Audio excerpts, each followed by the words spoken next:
પ્રધાનમંત્રી મોદીનો 74મો જન્મદિવસની ઠેર ઠેર ઉજવણી થઈ રહી છે। અમદાવાદના હાટકેશ્વર વિસ્તારમાં ખાસ પ્રકારથી ઉજવણી થઈ।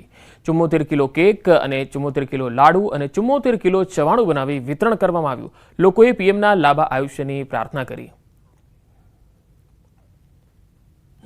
આ રોશન બેકરી વાળાઓ એમના લાસ્ટ યર પણ જે 73 વર્ષ હતા એ વખતે 73 કિલોની કેક કાપેલી, એની આગલી સાલ 72 કિલોની કાપેલી। દર વર્ષે એટલે વિચાર કરો મિત્રો, જન માણસ સુધી આપણા વૈશ્વિક નેતા નરેન્દ્ર મોદી સાહેબની જે બર્થડે ઉજવવાનું જે લાગણી છે, ભાવ છે, એનું પાછળનું કારણ જ છે કે નરેન્દ્ર મોદી સાહેબે જે દેશને વિકાસની ગતિએ આગળ લઈ ગયા છે અને જે વિકસિત રાષ્ટ્ર તરીકે સ્થાપવા માટેનું એમનું જે સપનું છે અને એમાં પણ છેવાડાના માનવી સુધી એમણે જે પહોંચ્યા છે અને એની લાગણી આ પ્રદર્શિત થઈ રહી છે મિત્રો કે આ રોશન બેકરી કંઈક નવું કરવા જાણીતા છે પ્રધાનમંત્રી મોદી। પોતાના કાર્યકાળ દરમિયાન પીએમ મોદી અલગ અંદાજમાં જોવા મળ્યા।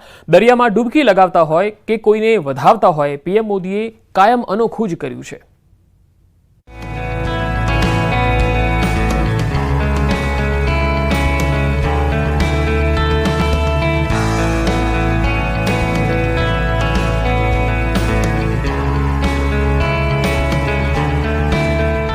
પ્રધાનમંત્રી મોદી હંમેશા પોતાના અલગ અંદાજ માટે જાણીતા છે। પ્રધાનમંત્રીની આ 4 તસવીર જ કહી આપે છે કે સ્થિતિ કોઈ પણ હોય, પીએમ મોદી પોતાના આગવા અંદાજમાં જ દેખાય છે। ક્યારેક તેજસ ફાઇટર પ્લેનમાં ઉડાન ભરી, ક્યારેક ખેલાડીઓની સફળતાને પ્રધાનમંત્રીએ બિરદાવી, તો ક્યારેક પ્રાણીઓ પ્રત્યેનો પ્રેમ પણ છલકાયો અને ક્યારેક દરિયામાં ડૂબકી લગાવતા પ્રધાનમંત્રી મોદી જોવા પણ મળ્યા। સફળતા કોઈને પણ મળે, પછી એક ખેલાડી પણ કેમ ન હોય, પીએમ મોદી હંમેશા તેઓને પ્રોત્સાહિત કરવાનું ચૂકતા નથી। હાલમાં જ પૂરા થયેલા ઓલિમ્પિક અને પેરાઓલિમ્પિકમાં ભારતનું નામ રોશન કરનારા ખેલાડીઓ સાથે પીએમ મોદીએ મુલાકાત કરી અને તેમની ભવ્ય સફળતાને વધાવી પણ કરી। આ દરમિયાન પીએમ મોદીએ દેશવાસીઓના દિલ ત્યારે જીત્યા જ્યારે પેરાઓલિમ્પિક્સ ખેલાડી પાસેથી કેપ પહેરવા જમીન પર બેસી ગયા। પીએમ મોદીએ ભારતીય ટીમ સાથે તેમના નિવાસસ્થાને મુલાકાત કરી। પીએમના હેન્ડલ પરથી સોશિયલ મીડિયા પ્લેટફોર્મ ઇન્સ્ટાગ્રામ પર મીટિંગનો એક વિડીયો પણ શેર કરવામાં આવ્યો। આ વિડીયોમાં પીએમ મોદી પેરાઓલિમ્પિકમાં ગોલ્ડ મેડલ જીતનાર જેવલિન થ્રોઅર નવદીપસિંહ સાથે વાત કરી રહ્યા છે। ત્યારબાદ નવદીપસિંહે પીએમ મોદીને કેપ પહેરાવી અને પીએમ મોદીએ હાથ પર ઓટોગ્રાફ પણ આપ્યા। અગાઉ T20 વર્લ્ડ કપમાં ચેમ્પિયન બન્યા બાદ પ્રધાનમંત્રીએ ભારતીય ટીમ સાથે મુલાકાત કરીને તેઓને મેળવેલી સફળતાને પણ બિરદાવી હતી। પ્રધાનમંત્રી મોદીનો પ્રાણી પ્રેમ પણ કોઈનાથી અજાણ્યો નથી અને તેનું તાજું ઉદાહરણ છે આ દ્રશ્ય। હાલમાં જ પીએમ મોદીએ ગાયના વાછરડા સાથેની તસવીર શેર કરી। સોશિયલ મીડિયામાં પોસ્ટ કરીને પીએમ મોદીએ લખ્યું કે આપણા શાસ્ત્રોમાં કહેવાયું છે, ગાવ સર્વ સુખ પ્રદા। લોક કલ્યાણ માર્ગ સ્થિત પીએમના નિવાસસ્થાન પરિવારમાં નવા સભ્યનું આગમન થયું। પ્રધાનમંત્રીના નિવાસસ્થાને પ્રિય ગૌમાતા એક નવા વાછરડાને જન્મ આપ્યો, જેના કપાળ પર જ્યોતિનું પ્રતીક છે, જેથી પીએમ મોદીએ તેનું નામ દીપજ્યોતિ રાખ્યું છે।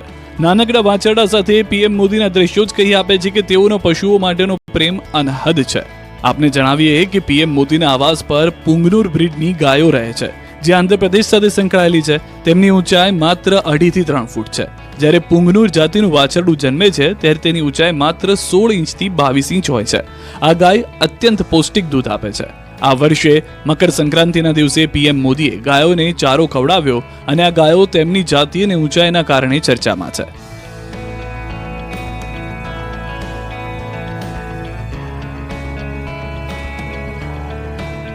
બેંગલુરુમાં પીએમ મોદીનું અનોખું રૂપ દેખાયું।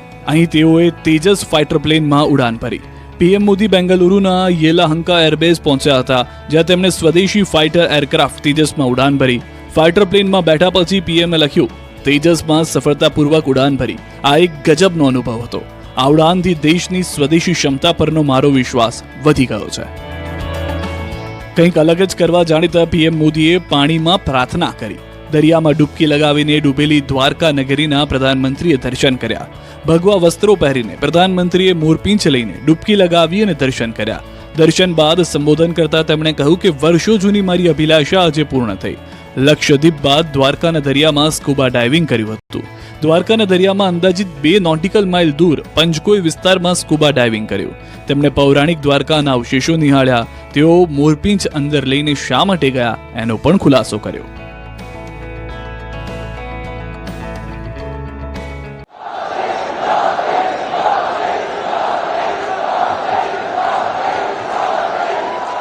come on. આ હવનમાં તમામ વર્ણના 75 યુગલો ભાગ લેશે. મંદિરના મહંત મહેશગીરી બાપુએ જૂનાગઢની તમામ જનતાને યજ્ઞનો લાભ લેવા નિમંત્રણ આપ્યું છે. વડોદરાની વિશ્વામિત્રી તો મગરની નદી છે. હવે ધોરાજીની સફુરા નદીમાં મગરોએ ધામા નાખ્યા. 4 દિવસમાં બીજી વાર મગરે સફુરા નદીમાં ડૂબકી મારતા લોકોમાં ભયનો માહોલ છવાયો છે. ઉપરવાસમાં પાણીની આવકની સાથે ધોરાજીની સફુરા નદીમાં મહાકાય મગર આવી ચડ્યા છે. આ અંગેની લોકોને જાણ થતાં તુરંત વન વિભાગની જાણ કરાઈ હતી. વન વિભાગની ટીમે સફુરા નદી કાંઠે પહોંચી કલાકોની મહેનત બાદ મહાકાય મગરનું રેસ્ક્યુ કર્યું હતું. મહાકાય મગરને ફોરેસ્ટ વિભાગ દ્વારા સલામત સ્થળે મુક્ત કરાયો. મગરને પકડી લેતા લોકોએ રાહતનો શ્વાસ લીધો. ગુરુવારે પણ ધોરાજીના ખાડા વિસ્તારના તળાવમાં મગરો જોવા મળતા સ્થાનિકોમાં ફફડાટ ફેલાયો હતો. ફરેણી રોડ પર આવેલા ખાડા વિસ્તારના તળાવમાં 2 થી 3 મહાકાય મગર જોવા મળ્યા. મગર દેખાતા દહેશતનો માહોલ હતો. ગીર સોમનાથના કોડીનાર બાયપાસ રોડ પર પૂરપાટ જતું ટેન્કર પલટી ગયું. ગીર સોમનાથ જિલ્લાના કોડીનાર બાયપાસ રોડ નજીક ફિશ ભરેલું કન્ટેનર પલટ્યું. અકસ્માતની સમગ્ર ઘટના સીસીટીવી કેમેરામાં કેદ થઈ. વેરાવળથી ફિશ ભરીને કન્ટેનર પીપાવાવ પોર્ટ જતા સમયે દુર્ઘટના સર્જાઈ. ઘટનાને કારણે રોડ પર લોકોનું ટોળું ઉમટ્યું. કન્ટેનર ઓવરસ્પીડમાં હોવાથી પલટી માર્યું હોવાનું પણ જાણવા મળ્યું. સદનસીબે ઘટનામાં કોઈને જાનહાની નથી થઈ.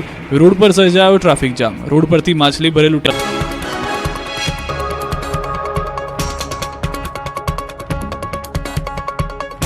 તફરી મચી ગઈ. લોકો માછલીઓ લૂંટવા માટે દોડી આવ્યા હતા. ગુજરાત પોલીસ હવે હાઈટેક બની રહી છે. ગુજરાતના છેવાડાના જિલ્લાની પોલીસે ટેકનોલોજીની મદદથી રાતના અંધારામાં ચોરને પકડી પાડ્યો. થર્મલ નાઇટ વિઝન કેમેરાની મદદથી જંગલમાં ચોરી કરીને ભાગતા ચોરને પોલીસે પકડી પાડ્યો. દાહોદના જાલોદ નગરમાં આવેલા મહાદેવ મંદિરમાં અડધી રાત્રે ચોર ત્રાટક્યા. ચોરોએ મંદિરમાં ચોરી કરવા તાળા તોડવાનો પ્રયાસ કર્યો, પરંતુ તેના અવાજથી આસપાસના લોકો જાગી ગયા. લોકોએ તાત્કાલિક પોલીસનો સંપર્ક કર્યો.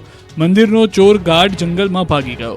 પોલીસ અને ગામ લોકોને જોઈ ચોર ભાગી ગયો અને નજીકના ખેતરોમાં દોડવા લાગ્યા. ચોરોએ બચવા માટે પણ પથ્થરમારો કર્યો. ખેતરોમાં ઢીચણ સુધી પાણી અને કાદવ કિચડની વચ્ચે આગળ ચોર અને પાછળ પોલીસનો ખેલ ચાલી રહ્યો હતો. આખરે 2 ચોરને તો પોલીસે પકડી પાડ્યા, પરંતુ અન્ય ચોરો ખેતરમાં છુપાયા. તેથી પોલીસે તેમને પકડવા ડ્રોનની મદદ લીધી. પોલીસે ડ્રોનની મદદથી ચોરનું લોકેશન જોઈને તેમને દબોચી લીધા. ગુનેગારોને ટ્રેક કરવા અને પકડવા માટે thermal image night vision drone તૈનાત કરાયા.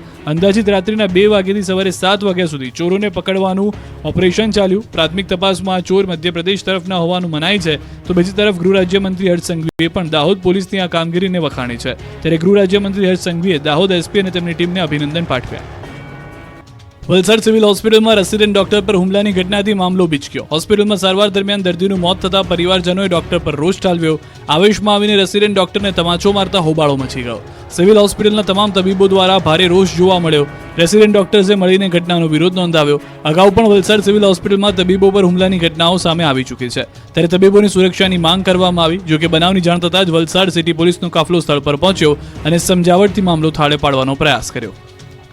સુરતમાંથી માતા પિતા માટે લાલબત્તી સમાન કિસ્સો જોવા. પ્રધાનમંત્રી મોદીએ વાવોલમાં સોલાર યોજનાના લાભાર્થીઓ સાથે સંવાદ કર્યો. ધાબે પીએમએ 18 મિનિટ વાત કરી.